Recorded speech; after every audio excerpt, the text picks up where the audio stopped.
நிஜமாலே நானா இது அப்படிங்கிற மாதிரி இருந்தது.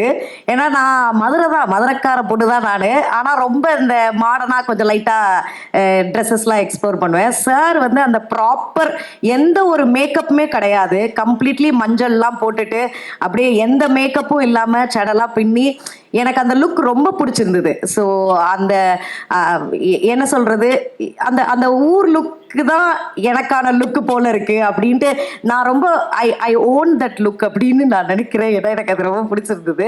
அண்ட் ஆல்சோ சார் வந்து என்கிட்ட சொல்லுவார், நீ ஆங்கராக இருந்திருக்கிறதுனால உனக்கு வந்து இந்த கேமரா ஃபியர் இல்லை, ஆனால் கேமரா எங்கே இருக்குன்னு பார்த்துட்டே நடிக்காத. அந்த சீன்னா அந்த சீனுக்குள்ளே இன்வால்வ் ஆகி இந்த மாதிரி நிறைய சின்ன சின்ன நுணுக்கங்கள் வந்து சொல்லி கொடுத்தாரு.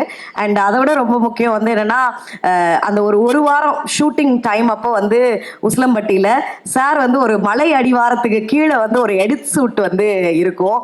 ஓ மை காட், எனக்கு அவர் கூட பேசின விஷயங்கள், வாழ்க்கை பற்றி, புத்தகங்கள் பற்றி, நிறைய அரசியல், இந்த மாதிரி பல விஷயங்கள் சார் கூட பேசும்போது தான் வந்து அவருடைய படத்துல அதன் தாக்கம் வந்து தெரிஞ்சது.